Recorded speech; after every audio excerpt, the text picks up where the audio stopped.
It is a trained instructor in dementia care and has been a speaker at multiple conferences and workshops covering topics such as dementia, medications, and alternative medical therapies. Jan has also been instrumental in starting a grassroots movement to make Watertown a dementia-aware, dementia-friendly community. Please join me in welcoming Jan Zimmerman. Technology. You love it or you hate it. I am a huge fan of technology until last night when my file decided to become corrupt and I had to jury rig it together real quick. So if I'm looking at the screen a little bit more than I usually do, please forgive me because I have to remember what order I put it back in. So the other thing is my thing won't work. All right. So, Heritage Homes, as she said, we have independent living, assisted living, and part of our assisted living has got a dedicated memory care unit. We have 52 units for our independent. We have a 46-bed assisted living. We are able to have couples. And I think that is one of the unique things that we have for assisted living, especially memory care, is we have couples living together in the memory care unit. We thought probably might get one or two in the assisted living. We never thought we'd have them for the memory care, but we do. And one of the reasons that they're able to stay with us and remain either in the assisted or the memory care longer is because of our technology. Our mission at Heritage Homes is to share Christ's love as we serve the spiritual, physical, intellectual, and emotional needs of people entrusted to care and others whose lives we touch. We realize that, yes, we have our residents, and yes, we are there to physically assist them, but really what is important to us is that we address and we serve their spiritual life. We have a full-time chaplain there, and he does a lot of one-on-one. He does worship services, and now that we have a full-time pastor, we have Sunday service once a month, which they love because that's the routine that they had prior. He does Bible studies with them. He does do some counseling with them, though he's one of the first to admit, I'm really good at listening. After that, I don't know what to do about it. So that's what he does there. So what do we want at Heritage Homes? We want our seniors to live as independently as possible for as long as possible. We also want to assist the government insurers who want the most cost-effective care to help provide as many services we can at the lowest cost. Because you know, they're only willing to pay so much, and a lot of it comes out of the senior's pocket, so we want to make sure that we can give them the best value. We want to slow the progression. The more support they have in place, the more they're able to do independently, the longer they're able to live on their own and remain in a lower level of care. So that is one of our goals for this. We are looking, how do we enhance their health and safety? We don't want people to exist. We want their lives to be enhanced. The healthier you are, the more mobile you are, the more likely you are to enjoy your life and to really have a good quality of life. You're healthier, you're more stable, less likely to fall, less likely to have episodes of dizziness, which creates falls, needing more medications, which creates its own risk. So our goal is that we will enhance their health and safety. One of the ways we do this is we have a Wi-Fi system for our technology. That button right there, which they call the button, so we say, where's your call pen? And they go, huh? Where's your button? Oh, it's right here. It's a Wi-Fi, which means that wherever they are in the building, when they push that, we can find them. So if, let's say they maybe went down into the basement, if they're in the independent side, or if they're in our assisted living and for some reason went down the basement, we'd be able to find them. We'd be able to go in and go to their zone and locate them. So if they've fallen down there, they're not going to lay there for hours before somebody finally finds them.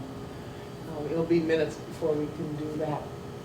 When they push their button, it will call a phone, and our staff are then able to listen to find out what the concern is, and then they can respond. For those living in the independent, when they push their button, they have a number of responders, which we'll talk about a little bit, and so they can decide where it will go to. We have wireless motion sensors throughout the rooms. Now, in the assisted living, every room is set up with all the sensors. In independent, they are able to choose if they want to go, and they can do the whole set, or they might maybe want just the call button. They can kind of pick and choose what options they want for the system. Everything that is done via motion. We always explain to everybody when they first go in, and what's this button on the wall? It's not a camera.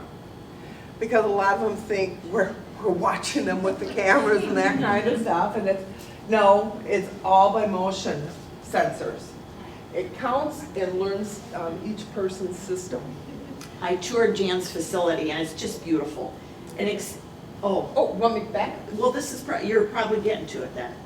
You know how we have habits that we get up once or twice a night, and then all of a sudden you notice that they're getting up 4 times. You know something's wrong. Yep. Yeah. So it does. It monitors their daily routine. It learns everybody's individual routine. Okay, so I am in bed from 10 o'clock at night to 6 o'clock in the morning. I don't get out of bed. Refrigerator, I open in the morning. I open it 2 or 3 times in the afternoon, and I open it before bedtime. Bathroom, about every 2 hours. I'm in there, I'm using the facility, or in the toilet, and I'm in a couple extra times in order to wash up, the morning, afternoon, maybe evening, that type of thing. So what happens is it counts. Okay, what's Jan's pattern? What's Jan's pattern? And after a while, it establishes a pattern for me. It learns it, and as things change, it will update on a continuous basis. So all of a sudden, I get up during the middle of the night. Okay, that's a little bit out of the ordinary, so it kind of marks it. I get up a second time, it marks it. Now the next morning, the nurse, which is also me by the way, will get an email stating that my usual pattern of sleeping through the night is changed. I got up twice during the night. Maybe I use the bathroom 10 times during the day, 24 hours. Now it's like 15, 16 times. That gives me a clue something's different. And of course, what do you think of for the elderly? What's the first thing you think of? Bladder infection. That's it, UTI. Anytime anything's different, it's UTI or pneumonia. So I'm going to go and we're going to check. How have you been feeling? Do you have any burning sensation? No. Anything else different? No, everything's fine. Are you having problems with diarrhea? Maybe a little. All of a sudden now we're finding out that every time they eat, they're having diarrhea. So something's going on with their system. Now, would they tell me that? Probably not. Some of them, hey, Jan, and they'll yell it down the hall. Others, you can ask them if anything's changed and they won't admit it. But when you say, I see you've been kind of using the bathroom, well, yeah, they'll explain or let you know then, because there's that modesty and privacy going along. So that really does help us to be able to spot things early. So now we can deal with that diarrhea before they get to the point that there's dehydration. coming in, and we're having to send them out for fluids. So again, the changes in routine means the changes in health. We can find out sleep disorder. There was one gentleman with a lot of challenging behaviors, and we couldn't figure out what was different. So they went in and they checked, and they found out that he was not sleeping that night. They got him onto a sleeping medication. He slept through the night. The behaviors disappeared because he was no longer sleep deprived. His life became a lot more comfortable, not only for him, but also for the staff. It can show things like diabetes. They're in the refrigerator a lot, they're drinking a lot of water, they're using the bathroom a lot. Problems with hypertension and influenza also can be picked up earlier. So, it's remote monitoring. We can send specialized prompts. Most of the time, this is not used for our residents in assisted living. However, I do use it a lot for our staff. There's one person, I want them to be physically checked every 2 hours. And we were kind of having an issue that they were sleeping and they weren't walking in and physically looking at this person. So what do you think they got every 2 hours during the night? Room so-and-so needs to be checked. Don't forget to turn it. And so every 2 hours, they got this reminder. We had another person that every morning at 9 o'clock, she got a phone call saying, don't forget to take your meds. They're on the table. So she was able to stay independent a lot longer because she was taking her medications as she should. So you can set them up for absolutely anything. We have them checking our outside doors. We have them checking on residents. We send them to the independent living residents as well. It communicates 24/7. The message can be sent either to our staff, it can be sent to family members. In independent living, there they have a response team that is not our assisted living staff, because we can't do that with all the regs and everything else. But if, let's say at 9 o'clock, they have not detected that the bed has, we call it unloading, that means they've gotten out of the bed, that first person on the response team, which a lot of times is a neighbor of theirs, will get a call. Susie Q has not gotten out of bed, please check on her. And they'll go over to check to see. We have one person who was a brittle diabetic, and we found her basically comatose because of her blood sugars. And so we were able to get 911, get her there, and I have a feeling had she been there another 1-2 hours, she would not be with us today. So that's been very helpful. Any questions? 24/7, we can call them. They have somebody on staff to help us with something. And the remote monitoring is that person's choice. They can decide who's on their, what we call a call tree, who's going to be notified, and if that first one doesn't answer, who's the next person, etc. It's able to detect falls. If there's movement and they know that they pass through the living room, you know, every 15 minutes or something like this in the morning, and they go into the bathroom, and now all of a sudden that 15 minutes is over and that person hasn't come back and they don't know movements, something's wrong, we'll get a call, please check on. So this is kind of how this whole thing works. See those little dots, the 5, the 8, the 2, the 7, all those are different types of monitors that we have set up in the room. So that person is in bed.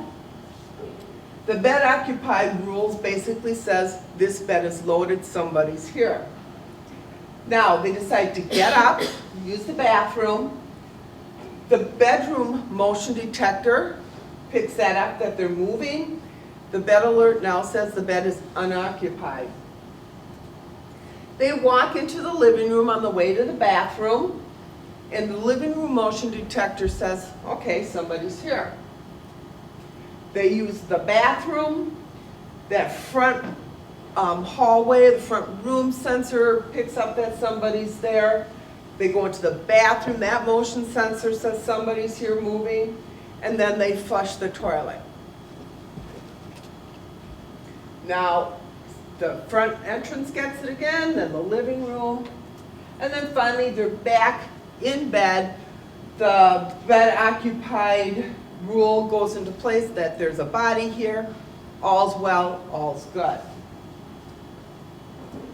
But they go into the front entry, they have the living room motion going on, they go into the bathroom, but boom, all of a sudden there is no motion, nothing's going on, none of the other activity sensors gets any information, something's not right.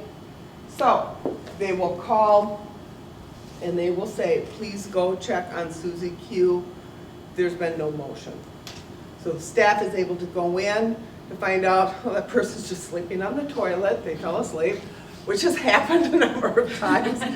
Thus, we have railings on both sides, or maybe they've fallen, or maybe they've passed out, something along that line. So rather than having that person lay on that floor for hours, we're in there within minutes, which if it's a minor fall, basically means nothing. You know, it takes, a couple minutes, a half an hour of our staff time to make sure they're okay, do the monitoring, get them back to bed. But now if they're laying there for a couple hours, like if they're in a home, they can have problems with pressure sores, all sorts of problems that will end them up in a hospital.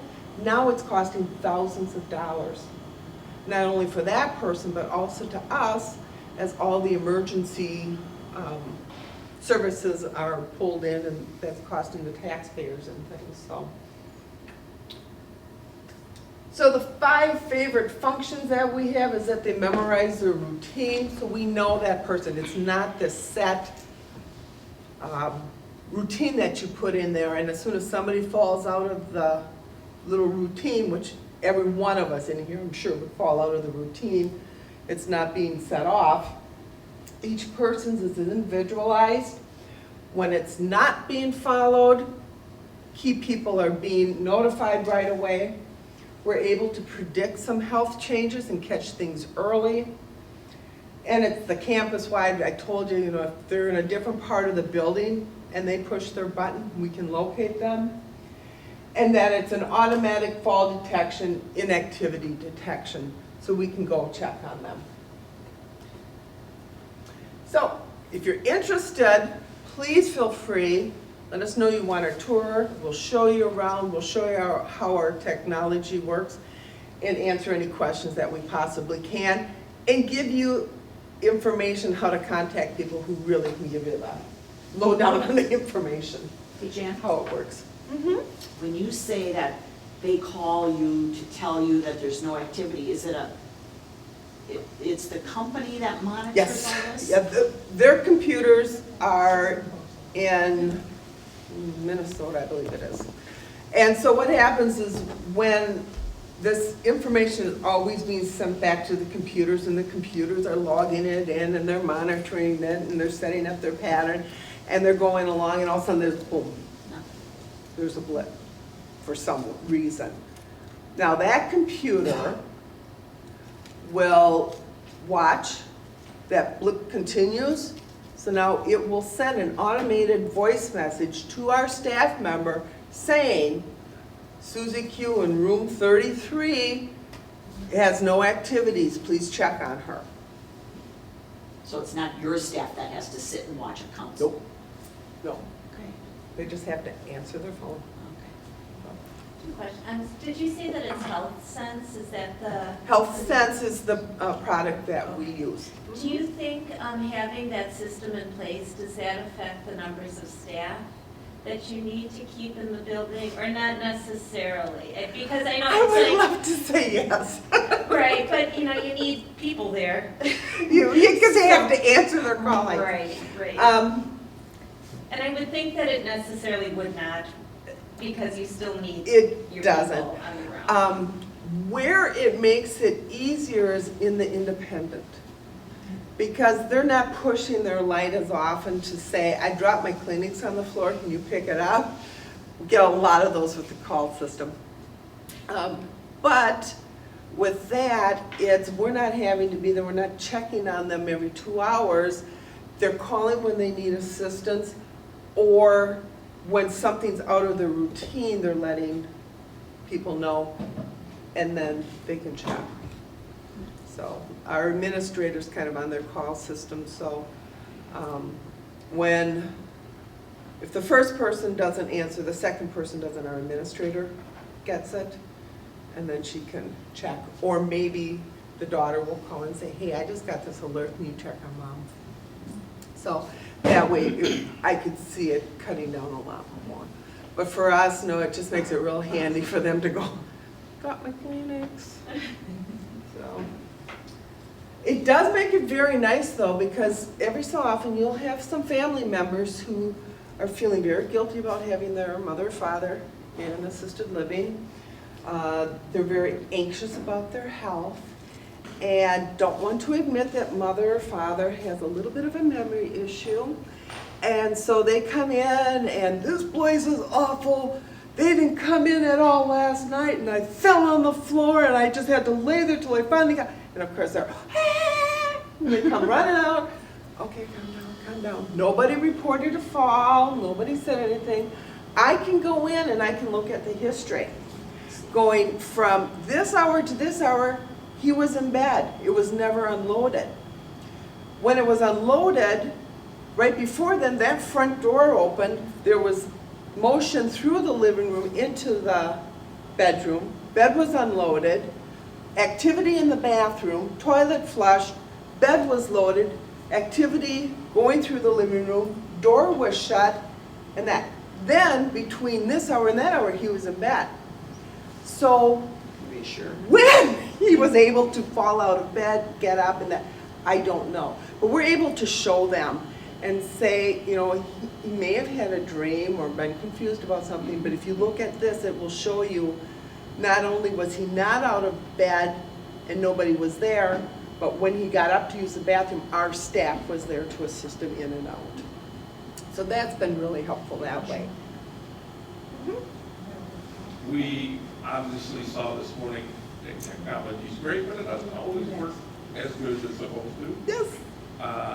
How reliable is the system, and do you have a backup if it goes down? It's very reliable. We'll occasionally have some issues. When we have new staff and they would like maybe move the bed sensor and bump it and don't know or don't remember because it's not a real habit with them yet, to check to make sure that it's connected and everything's a go. So we may go a couple hours with it not being checked, or and not reporting, but then we'll get a call saying something's not right, please check the sensor in, so we'll have that information. Every so often it'll be, our system will be down between this and this. Sometimes it will be, we won't be able to record anything, but if they push a button, you'll still get that message. Or our whole system will be down for the next 15 half hour. Then, because we know about it beforehand, our staff goes and we do our 15-minute check, safety checks, and go around that way. Or what will happen is it will go down. It wasn't a planned thing. We get a phone call as soon as they realize that there's an issue. We get a phone call from a person at HealthSense saying the system is down. Go into your emergency procedures. We expect to be up by whatever. But yeah, it's technology. It's not 100%. You have several caregivers who probably are scattered, helping people all the time. Mm-hmm. Do they each carry a phone? Is a designated person for each room or something to answer that phone, or how does Each that work? RA, we have it set up into the east side, the west side, AL, memory care. So each person has their own phone. So the east side beds are set up to call the east side phone. So I have the east side phone. I'm in the middle of a shower. the phone rings, I'm able to listen to it, and it says so-and-so is asking for assistance. I can't go at that point. I shut my phone, I put it back in my pocket. That phone call then jumps to the west side. They're in the middle of a shower. They can't handle it right then. They shut their phone. It goes over to the memory care. If for some reason it's circling and nobody's answering, I get a phone call. Okay, oh, really? Yeah, I hate getting those phone calls 10 o'clock at night, 2 o'clock in the morning. I can imagine. So-and-so, what's going on over there? Room 89 needs some help. And sometimes it's just been that there's a little glitch, and it's, even though it's been answered, it keeps cycling. So we just call Health Sense and say, please check. It's cycled, boom, it's off, and it goes. And I guess I'd rather have that it's continuing to be sent rather than not being sent, because we'll just check on them 15 times before we wise up and go, hey, maybe we should call Health Sense and see what's going on. So, yes. What is the cost of this? It is included in their fee, so that's all part of it. With the independent and some of our facilities have it in their community. We're looking at opening it out to the community. It will run, I think if you got the full set for everything, you know, all the monitors, I think it's $150 a month. So, but each section costs a certain amount. And it's Lori's job, thank goodness, so I let her keep track of all the money that way for her. But I believe $150 if you have the whole complete system. And it takes like 10 minutes to put it in. Everything's wireless, stick it up on the wall and that's it. So we can do it very quickly. You're gonna offer this to the community then? Really cool. Yeah. But it's already set up at your facility, so it's just included in their cost. Yep. Every room in assisted living has it. Independent, if they want it, they can get it for us, and that additional cost for them. It's a beautiful facility. Thank you. Thank you. John works really hard at keeping it that way. We have some really good staff who love to decorate, so I appreciate all of them. One of the things, besides being the Administrative Director of Nursing at Heritage Homes, is I am the president of the Watertown Dementia Awareness Coalition. How many of you have heard about Watertown and wanting to, hey, we got a couple people, yay. We are working on becoming one of the first complete communities who are dementia aware. Last October, almost just a little more than a year ago, we have what we call our big event. Every year, Heritage Homes has done some type of an educational program related to dementia, because we just really feel that so many people have so many questions, need education related to dementia. So that was our offer every year. And last year we decided we were going to have Lori LeBay from Alzheimer's Speaks come and be our keynote speaker. And as I was going on her website, I noticed she had some videos for businesses. And I thought, you know, we've done care partners, we've done those living with dementia, we've done professionals, we've done, you know, RAs, CNAs, those types of things. We've really never looked at businesses and, you know, targeting them. So I went online to find out about all the different dementia-aware communities in the United States so I could get some ideas from them. Guess how many I found? None. I'm going, okay, this is ridiculous. UK, tons of them. Australia, New Zealand, Denmark, Netherlands, China. They're all doing things to have communities become dementia-aware, dementia-friendly. Patriot that I am, kind of got a little stick up my back and went, wait a minute, we're the United States. Why don't we have something going? So we decided that we were going to try to become one of the first in the United States who's dementia-aware, dementia-friendly. Thus, the Watertown Dementia Awareness Coalition was developed.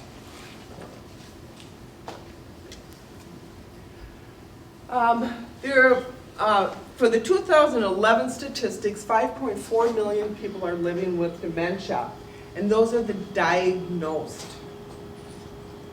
huge number of people living with dementia are not diagnosed.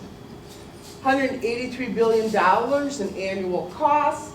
It's the 7th leading cause of death. And out of the first 6, how many of them do you think the rate of death from those such as cancer, cardiac, diabetes, how many of those are growing? None. They have all fallen below the baseline. How far below the baseline do you think dementia has gone? Getting worse. It is growing. It is way above that baseline. We need to step in. We need to start getting more research done. We need to start putting some supports in place. Wisconsin, right now, we are a little more than 120,000 people diagnosed with dementia. By 2035, we expect well over 201,000 people. If you don't think that's going to affect your communities, you're wrong. So we need to start putting things, supports in place, because it's going to cost all of us in medical bills, but also in tax. So how do we define a dementia-aware community? It's a community where people with dementia live a quality life. We don't want them to exist. We don't want them put into a room in the back of the house where they just stay. We want them to have a quality of life. We want them to be as independent as possible and continue to be a vital part of the community. They have a lot to offer. We just have to let them do it. We have to find the ways to do it and take the stigma away from them. And we want them to be able to find their way around and be safe while they do it. We want to make sure that people with dementia are met with understanding, given support when necessary. I know we talk about dementia, but we really are talking about anybody who's different. We want Watertown and the rest of the Wisconsin, the rest of the United States to really become inclusive societies. So anybody who's a little bit different, needs more support, that we're there and we're including them in our community. That they still have access to local facilities, banks, retail shops, cafes, cinemas, grocery stores, etc. And that they can maintain their social networks and feel they belong. There was a gentleman who loved to play golf. He could still swing the club, hit the ball, he could still walk around the course. Could he remember the rules? No. Could he remember how to keep score? No. So he stopped going out and playing a game he loved, which was good exercise for him, because he was embarrassed and he didn't want anybody else to know about it. Well, some friends of his said later they were wondering why he stopped playing with them. Had they known it, they would have gone out for fun. Wouldn't have kept score, or if they kept score, who cares what he writes down?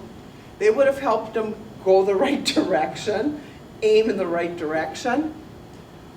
But they didn't know about it because so often people are afraid to say, I have dementia. There's still a lot of stigma involved with it.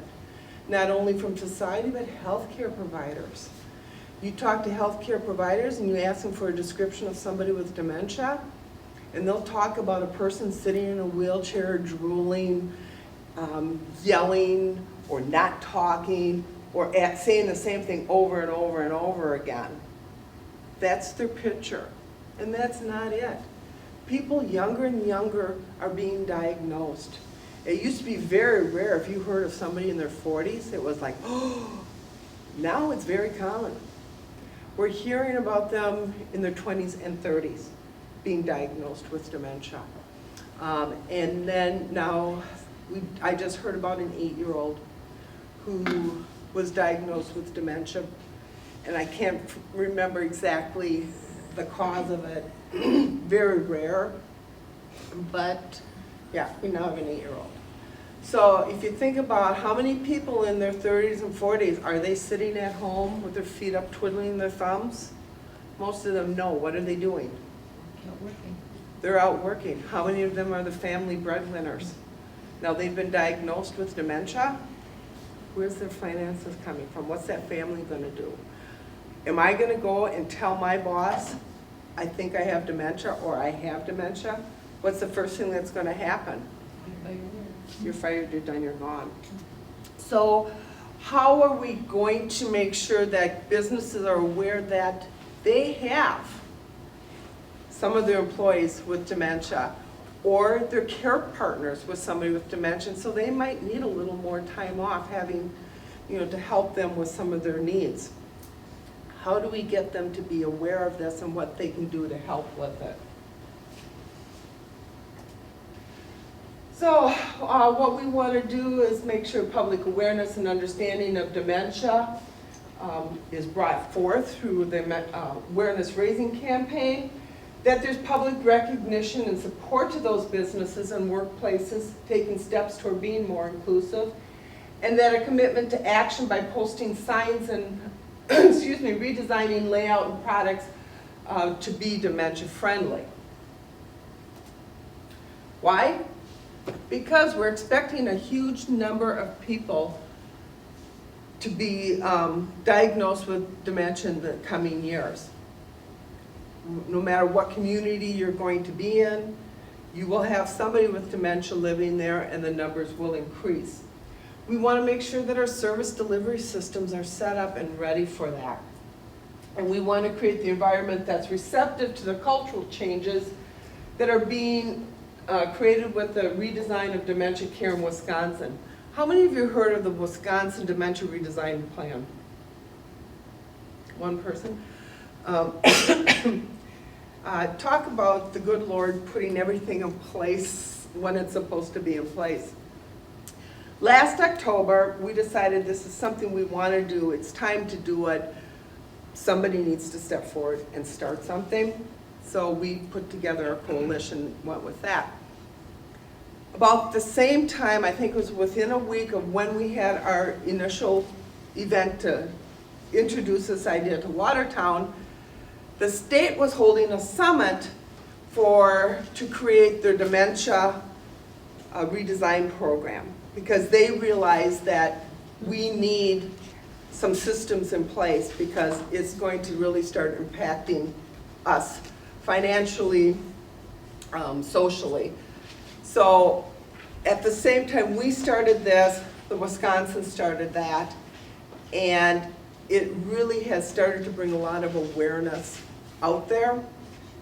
And the state journal came. We were hoping that maybe they would put a little article that we sent them in their paper.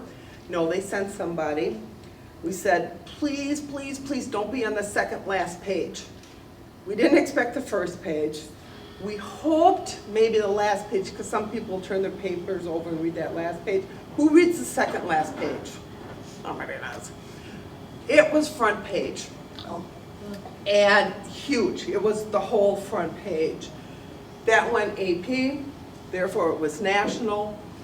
AARP, leading age, huge number of other organizations picked up on it, did articles, put it out there. I have gotten calls, I continue to get calls across the nation. There was one day I had a call from Maine, Florida, Cincinnati, Boston, someplace in Kansas, I can't remember where it was in Kansas, Austin, Texas, and San Diego, and Seattle. That was one day. So I covered the whole nation in one day. But that's the way it's been blessed out there. So that's kind of telling us that we are doing what we need to do. It's the right thing to do. So we're hoping not only that we'll change ours, but we will also change the nation and the world with this. So our whole purpose is to increase community awareness. We're going to do this by providing education. We go into the businesses and we give their staff training on what it means to be dementia aware. Starting next year, beginning of next year, we are going to start doing regular community education programs so that they can get information for what they want. Our goal is through the education to decrease the stigma associated with memory loss.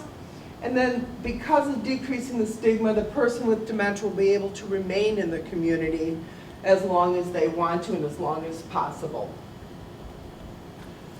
So the vision that we have is we believe people with dementia have the right to quality life and to remain independent and safe in their local communities. We believe that people with dementia have the right to live well, engage in, and contribute to their local communities, and that we will raise awareness and understanding of dementia.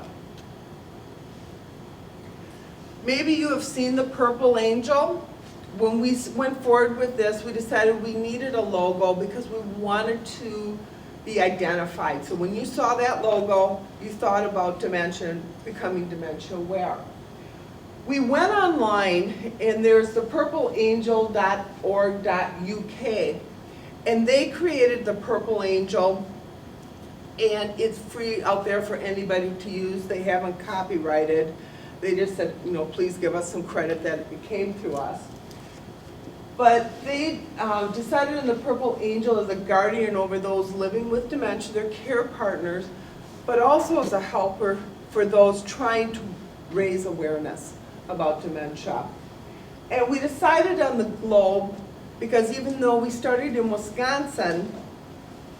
Watertown, we wanted it to spread throughout Wisconsin, throughout the United States, and then join the global effort. So that's why we've decided on the Purple Angel with the globe. So you say, okay, that's great. You have nice technology at Heritage Homes. My people I work with, those living with dementia, aren't living in assisted living. They're in their homes. There are things that you can do to help them live in their home more independently, more autonomously, because of technology. Dementia makes day-to-day life more difficult. When you have a short-term memory loss, trying to remember when you go from one room to the next, why you went in there, it can be very difficult. You put your keys down and you go and come back, who stole my keys?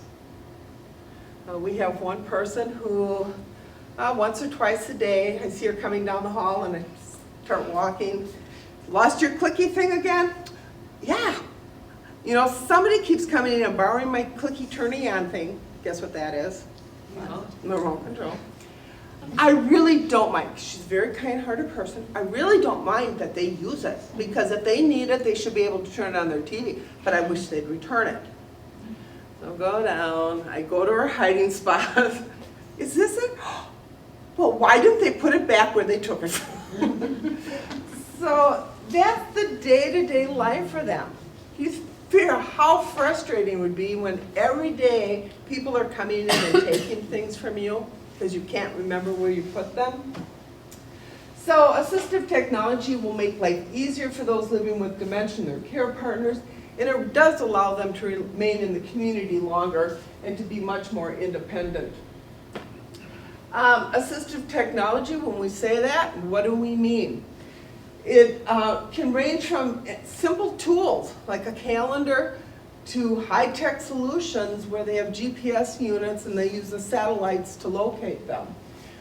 So people with problems with speaking, hearing, eyesight, being able to go out in the community, people with problems with memories, cognition, ADLs, socializing. It can help all those. So it does improve quality of life. Number one thing, it allows those with dementia to make more decisions for themselves. They can be by themselves. The majority of people living with dementia are living in a home, in their home by themselves without help from family members. It's more than 50% of them. Yep, I think, don't quote me for sure, I think it was 74% last time I read. By themselves, no family members around, and have very little help from community. So, This can help create a safer, more secure living for them by reducing some of the risk. It gives them more privacy and dignity. It can help facilitate memory and recall, reassuring the family members about the level and quality of care. It could be either assisted living with them, but also at home, that they're sure that what is happening at home is safe for that person. Decreases care partner stress. How many times you hear from people, I can't sleep. The moment I shut my eyes, he's up, he's out of bed, he's trying to get out the door. I don't sleep anymore. So they're sleep deprived. They're efficient, cost effective. You can put in $1,000 worth of assisted equipment. That allows them to live at home 1 or 2 years more. Assisted living will average about $5,000 a month. Skilled nursing about $11,000, $12,000 a month. How much have you saved by putting that $1,000 worth of equipment into the home versus having them live in assisted living? It offsets the need for personal care, so you can save some money there, and may decrease early admission to assisted living. So what's out there that you can talk to your, I don't know, what do you call them? We used to call them our church members, but the ones that you're going out and visiting or working with their care partners. Message machines. You can have a machine that's by the door, motion detective, that when they walk up to the door and it's nighttime, it will say to that person, hey mom, it's still nighttime, time to go back to bed. So now she's coming up here, she's hearing a familiar voice, it's doing orientation, telling it's nighttime, it's time to go back to bed. She is less likely to open up that door and go out that door. Maybe the person will just let anybody in the house. So during the daytime, it might say when she goes up to answer the door, Mom, make sure you know who that person is before you open that door. So it can be a reminder. How many of you forget your keys or your phone when you walk out the door? I'm getting one of these, by the way. I just learned about this. Go up to the door and it says, Jan, do you have your keys and your phone? Ew, no, okay. So you can set these up. Also, door minders that if somebody's going up to the door, it can call and alert somebody saying this person is going out the door. It can be set up for times that if this person leaves, the door opens and shuts. If that door is not open and shut in the next 2 hours, it will call somebody and say that something's not right here. And they can check to see, has their mom or dad come back from their shopping trip, whatever it is. Calendars, clocks, they have verbal, they have large screen print calendars and clocks to remind them what day it is. Medication aids, simple as a little box, pill box, or they have these ones now that at 8 o'clock when they get their morning meds on Monday, it turns, it opens just that section, so that's the only medication that they get. An alarm will go off so that they know to go and get their medications. So it's all buried there.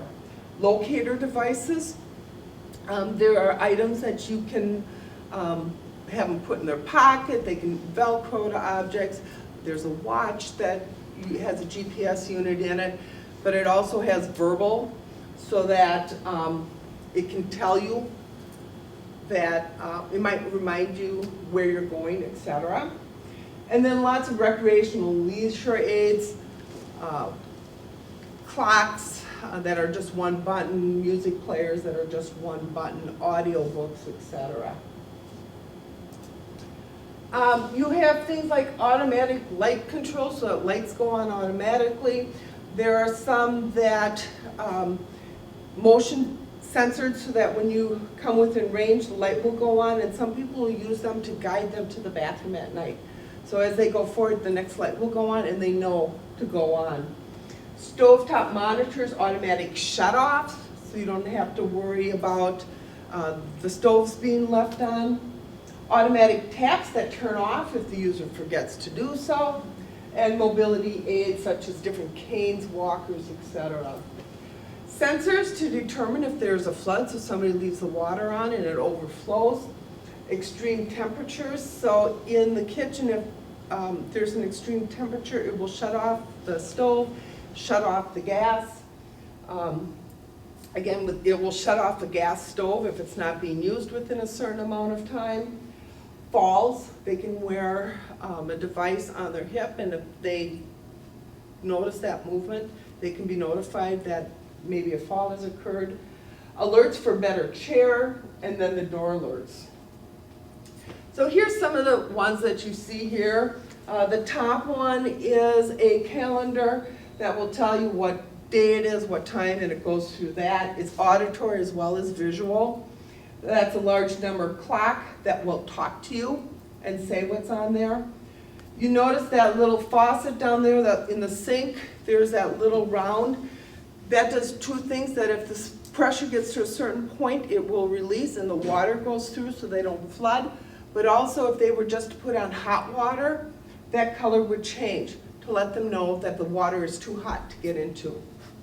That's one of the flood sensors here. Here are the automatic lights.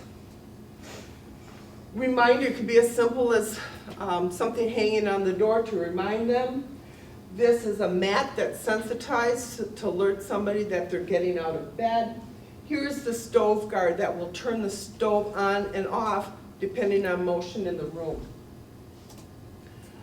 These two here are door alarms. One is one that will just say messages. This one will detect movement and give a message. Key box. So if a person is one who forgets their keys a lot, or if you're a family member and you're going over and they've forgotten their keys, or you can get the key out of there. Also emergency services. If you're saying, something's not right, can you check on my mom because she lives 500 miles away, they can go, you can give them the access code and they can get into the house. And then here's just one of those that says, Mary, it's nighttime. These are a couple of audio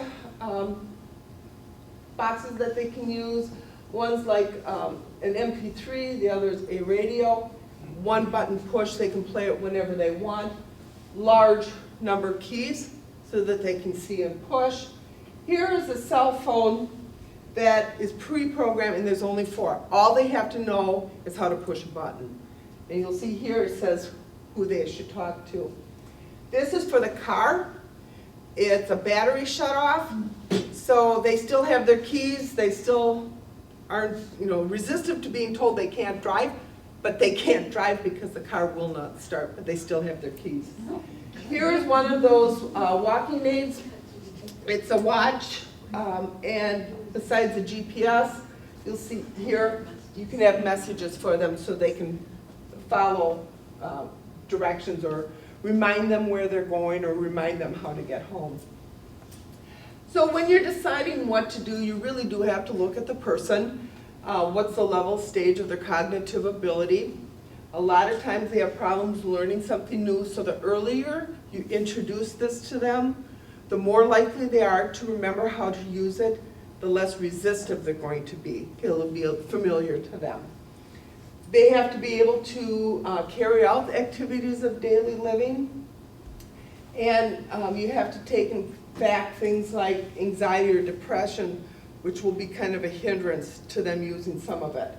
And are they wanderers? It can be a completely different set of technology that you want for that. So you want to find solutions that fit with a person's normal routine. The more normal it is, the more it's going to make sense to them, the more they're going to use it, it'll be effective. Involve the person in the decision.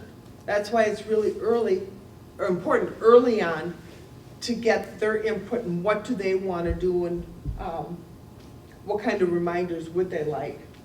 And then, as I said, introduce the technology early. Any questions at all? Can you speak to how you're doing with those signs that you had for the businesses that put in the window? Yes. We are at 12 businesses with Purple Angel. We have a number coming up. Not quite where I wanted to be, but I have learned one thing with all this is that it's very difficult being a full-time administrator, full-time director of nursing, as well as being a full-time educator for this. For some reason, it's a little bit hard. But we're moving forward. We're getting some things in place so that I can get more instructors, so we'll have more businesses. What has been nice with this is we're finding out is Jefferson and Fort Atkinson decided when they saw our Purple Angel, they wanted to do the same thing. Middleton, some of the businesses, Day County, Sun Prairie, etc., have adopted the Purple Angel. And I just found out, what do you think the state of Wisconsin's logo is?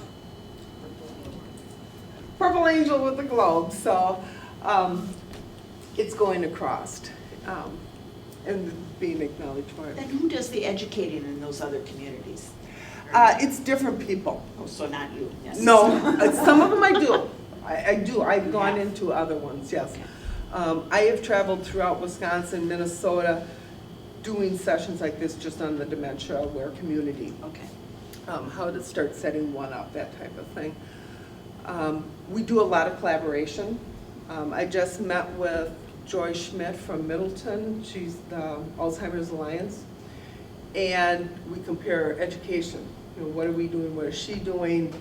Oh, I really like that. Oh, I really like that. And so we steal ideas from each other and things. So we share. Do you think it works better in a town the size of like Watertown or Jefferson, or I mean, hopefully it eventually would translate into a larger community? It works best when you have passionate people wanting to do it.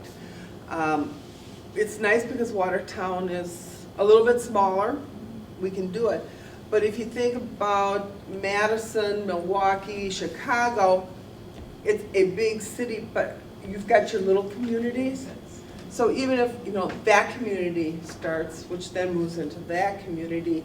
So if you looked at the whole picture, yeah, it'd be hard. But when you look at those little individual communities within the community, you could do it.